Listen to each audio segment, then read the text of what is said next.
Hola, buenas tardes con todos. ¿Cómo están? Espero que estén muy bien. Los saluda David Santos Llave.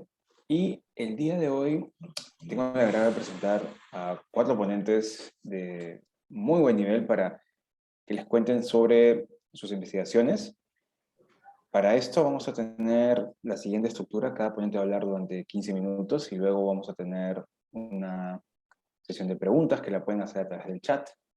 Ustedes escriben las preguntas y al finalizar la exposición yo me voy a encargar de dar las preguntas a los ponentes. ¿Ok? Voy a ahora empezar con la presentación a los ponentes. Tenemos primero al profesor Jorge Castro de Driñana. El doctor Castro ostenta el título de ingeniero zootecnista, es Master of Science en Nutrición Pública y doctor en Salud Pública. Es doctor honoris causa por la Escuela Politécnica de Madrid, en España, y es profesor principal de la Universidad Nacional del Centro del Perú, y labora ahí desde 1987. Ha sido profesor de maestría y doctorado de la Universidad Nacional del Centro.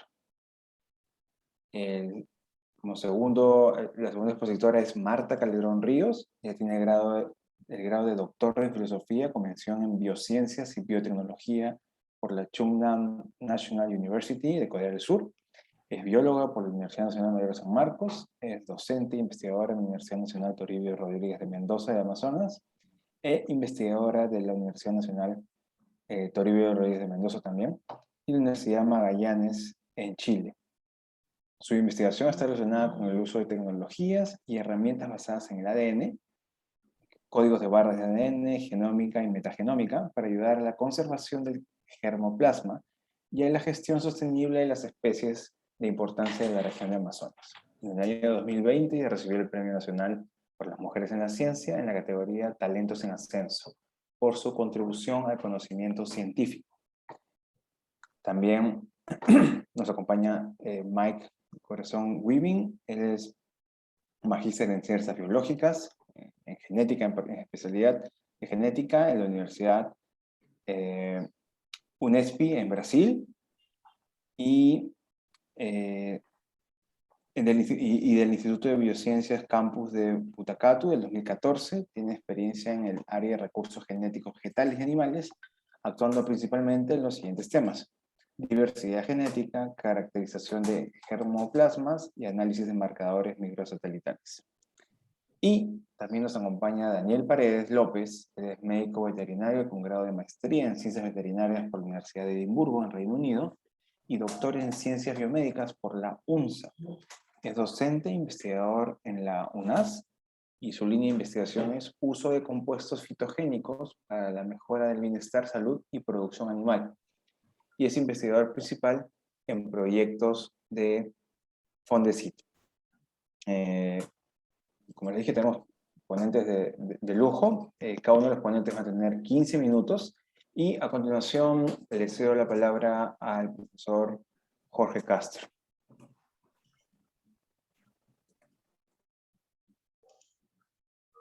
Bien, muchas gracias. Buenas tardes.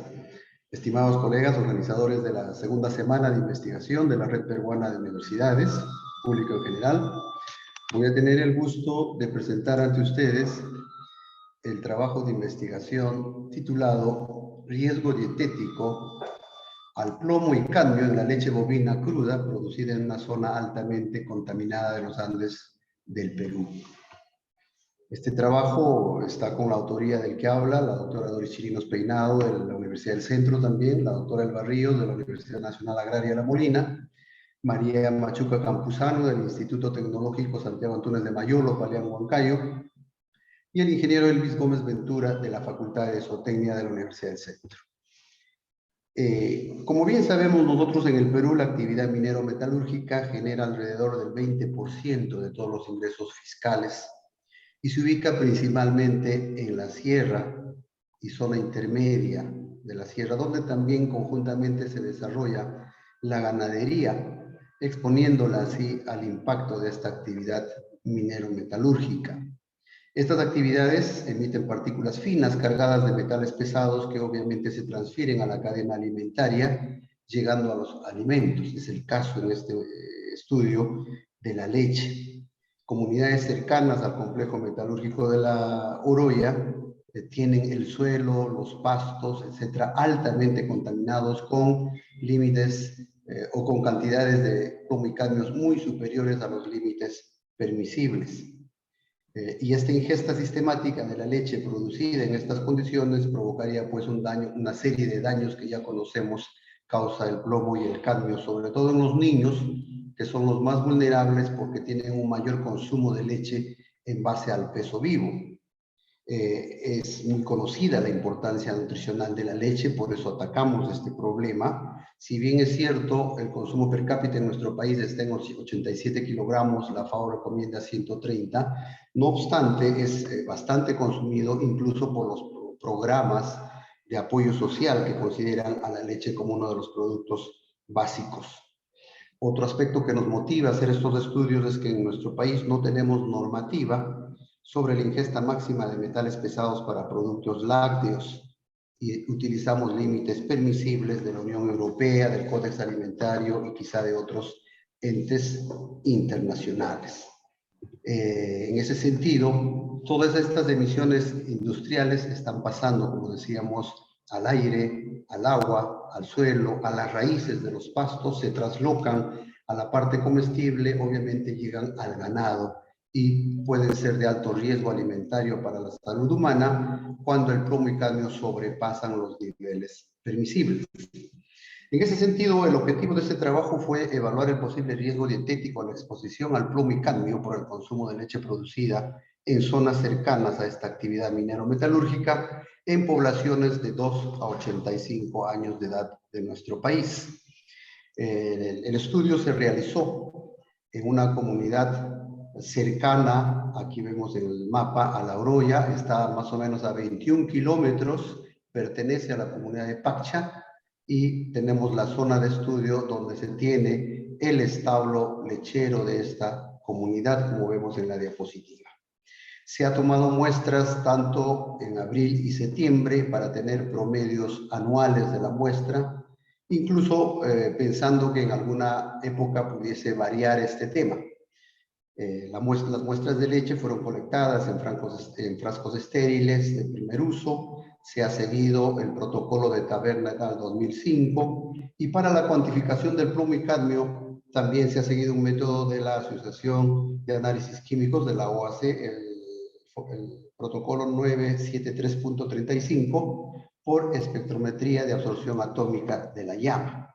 Podemos ver en este enlace el proceso o los detalles de este método.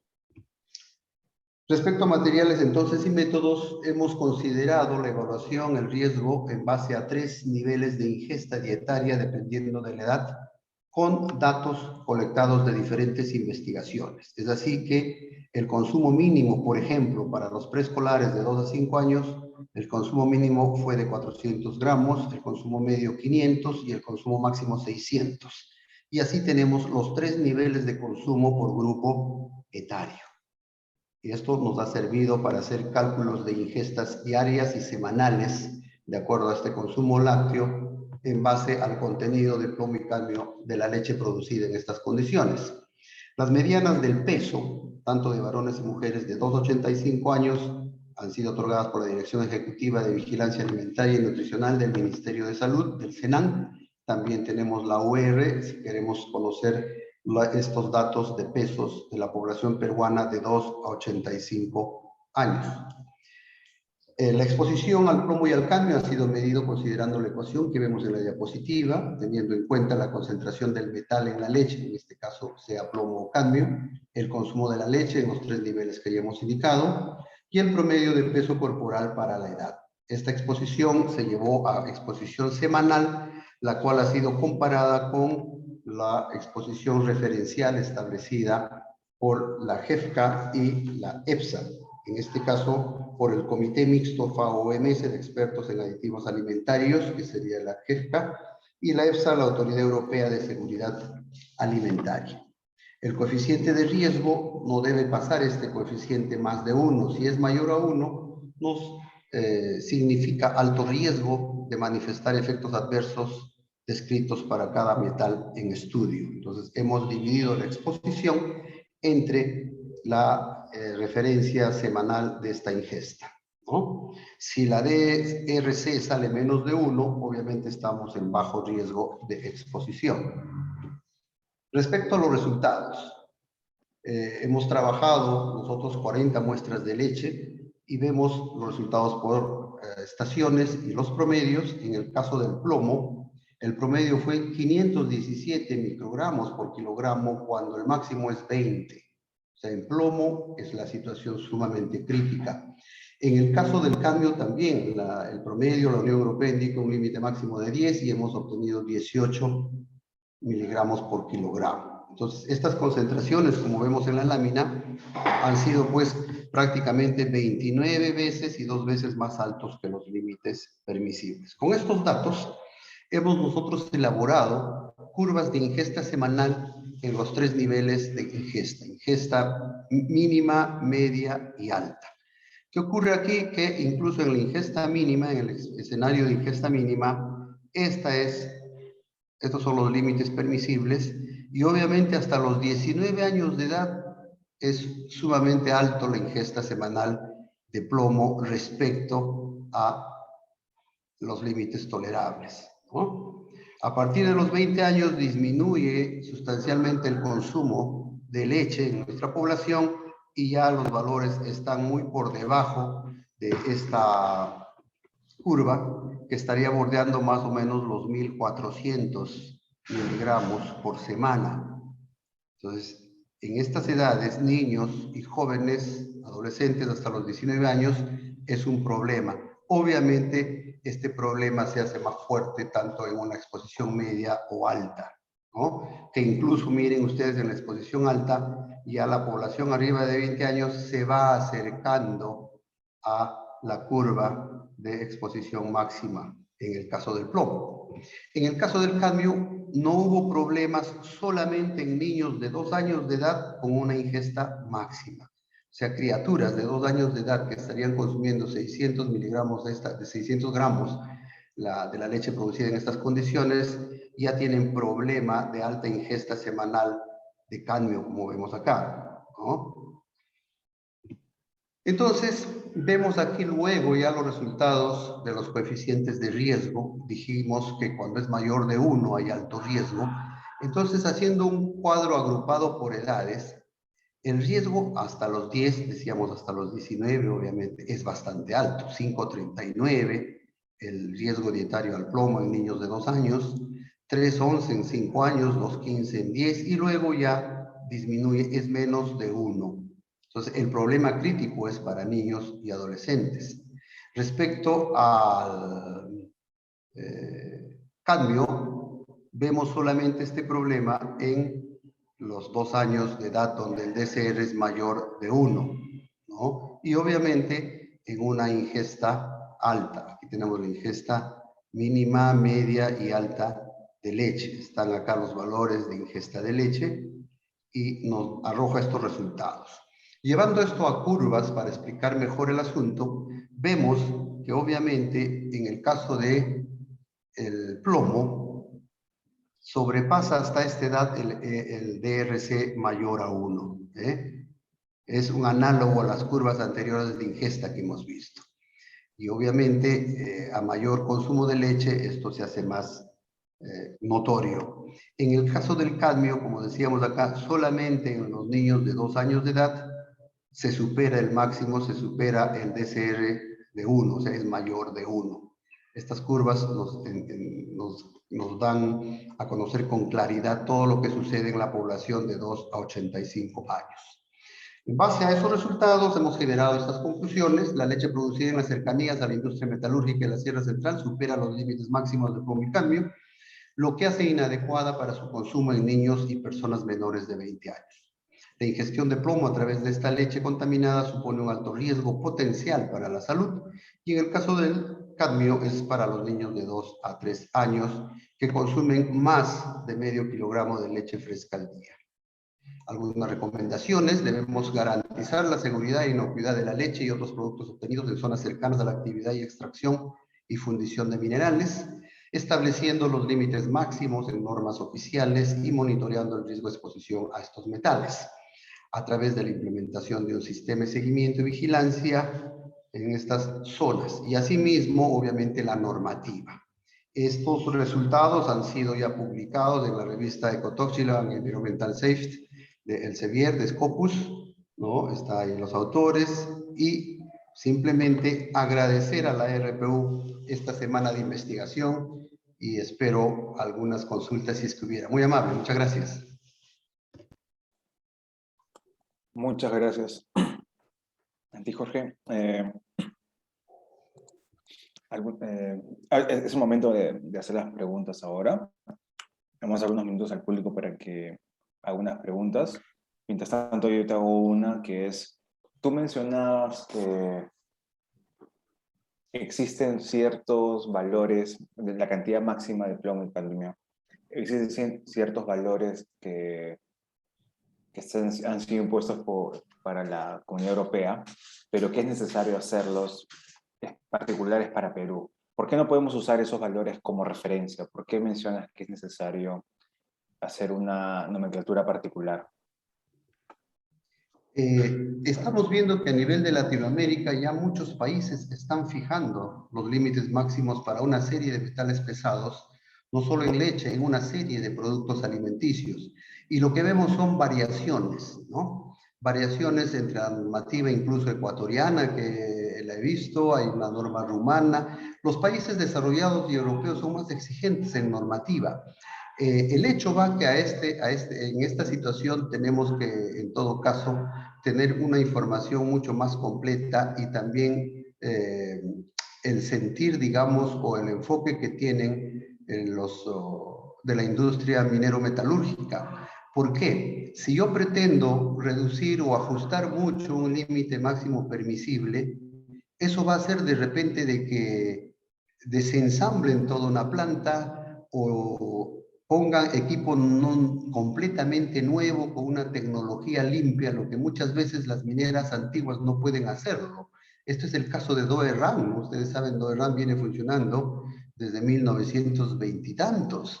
Ya 22 me parece, va a cumplir 100 años el siguiente año de actividad metalúrgica esa empresa. Y bueno, todavía hay algunos procesos que son pues con maquinaria antigua, con emisiones altas. Entonces, por ejemplo, yo recuerdo cuando el plomo en algún momento en la sangre de los niños era de 60 microgramos, el límite máximo, en 10 años muy rápidamente bajó a 50, luego bajó a 35, luego bajó a 25, luego bajó a 12 y ahora estamos en 5.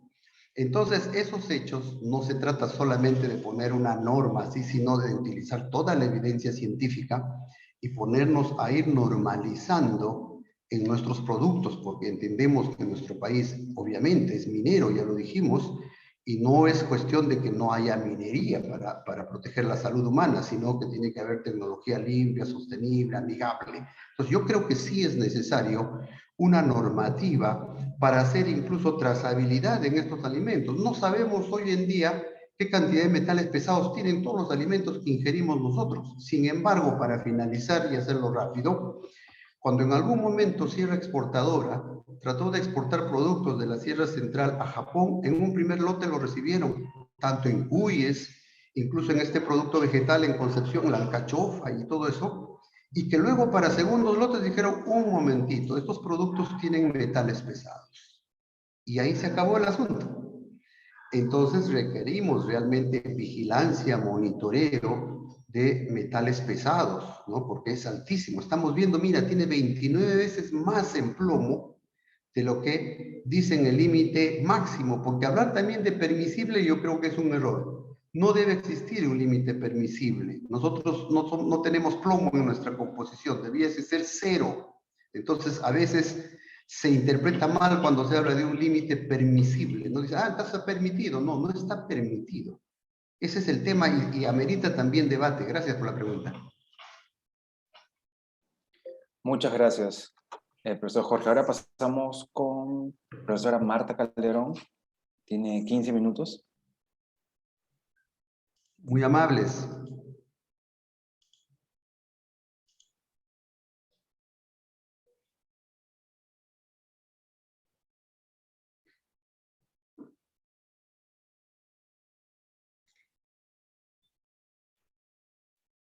¿Qué tal? Buenas tardes a todos y todas. Espero que estén teniendo un buen inicio de semana. Mi nombre es Marta Calderón y primero quisiera agradecer a la Red Peruana de Universidades por permitirnos exponer los resultados preliminares de nuestro estudio. Ahora yo les voy a hablar un poco sobre la diversidad microbiana durante diferentes tiempos de fermentación de café en el norte del Perú. Este estudio está siendo llevado a cabo en la Universidad Nacional Toribio Rodríguez de Mendoza, que está ubicada en Chachapoyas, Amazonas. La producción de café en realidad ha crecido en los últimos años en el Perú. El café es una de las bebidas más comercializadas, más consumidas a nivel mundial y solamente a nivel de comercialización está por detrás del petróleo. Como dije, la producción de café ha aumentado y ya en el año 2008 el Perú se ubicó como 8º productor a nivel mundial y en el año 2006 fue el primer productor de café orgánico. La producción de café soporta económicamente a los pequeños productores, a las pequeñas familias productoras de café. En el año 2011, la producción en realidad fue bastante alta, más de 300.000 toneladas de café, y en realidad la producción de café está más que nada centralizada, o no centralizada, sino está distribuida principalmente en 7 regiones del Perú, que abarca aproximadamente el 91% del área cultivable. Y estas regiones son Junín, San Martín, Cusco, Huánuco, Pasco, Cajamarca y Amazonas. Antes de que nosotros encontremos la versión o el producto final de café como lo conocemos, con los granos, todo tostado, el café pasa por diferentes procesos a lo largo de su cadena productiva. Luego de que el café o los granos de café son cosechados, este pasa por un proceso llamado despulpado, donde prácticamente se le saca la cáscara, y luego pasa por un proceso llamado fermentación. Es un proceso post cosecha, donde los granos de café ya despulpados son sumergidos en agua. Se sabe, o varios estudios han indicado, que la fermentación es uno de los procesos más importantes. ¿Por qué? Porque en realidad son los microorganismos los que comienzan a actuar en esta fermentación, liberando el mucílago o separando el mucílago de los granos, y esta liberación viene con la liberación también de otros metabolitos que pueden estar relacionados con el sabor, con el aroma, y que al final pueden aportar hacia la calidad final del café. Acerca de la fermentación, en realidad la producción de café es a pequeña escala, se da principalmente en las pequeñas fincas, pero los tiempos de fermentación pueden cambiar de región en región y también pueden cambiar dentro de una sola región. Hemos observado, por ejemplo, que dentro de la región de Amazonas hay zonas donde el tiempo de fermentación es muy corto, es 10 horas. En otras zonas dentro de Cajamarca dentro de Amazonas es 32 horas. En otros lugares puede llegar hasta 48 horas. Entonces hemos observado una diferencia en la estandarización en el tiempo de fermentación.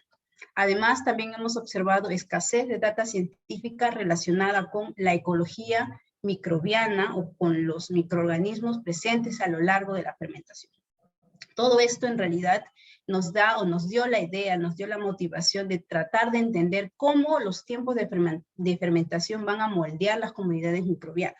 Por tal motivo, el objetivo de este estudio fue evaluar el impacto de los tiempos de fermentación sobre la dinámica de las comunidades microbianas en la región nororiental del Perú, utilizando shotgun metagenomics.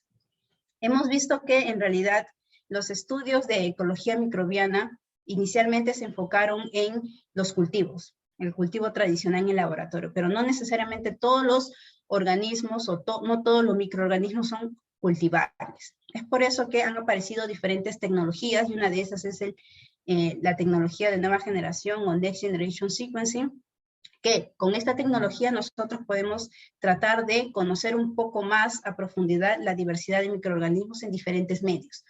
Uno de ellos es la técnica conocida como amplicon sequencing, o también llamado metabarcoding, donde se amplifica un fragmento de un fragmento de ADN, un gen generalmente, de todos los fragmentos que están presentes en el medio, y generalmente se utiliza para conocer la comunidad, las especies presentes en la comunidad.